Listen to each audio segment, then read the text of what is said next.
mlango wa 5 mstari wa 7 mpaka wa 8.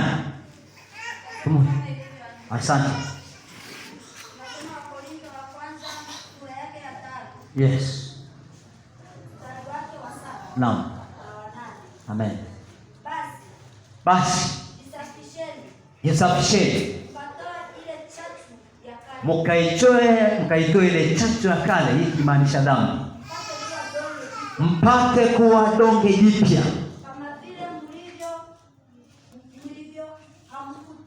kama vile mlivyo hamkutiwa chachu. Maana yake ulipookoka ile chachu iliisha, ulibaki ukiwa mtu hana chachu.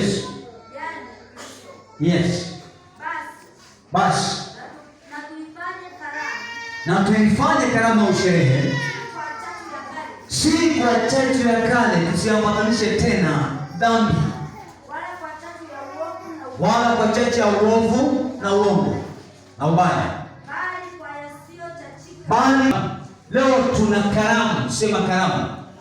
Karamu ya sherehe ya Pasaka. Na tunasema kwamba Pasaka wetu tuliopewa na Mungu ni Yesu Kristo. Piga Yesu Kristo makofi.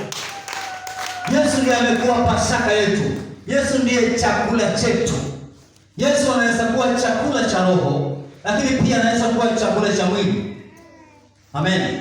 Ndio maana neno la Mungu ni chakula kwa roho zetu, lakini pia anasema kwamba mtu ambaye amepata neno ana afya rohoni na afya ya mwili.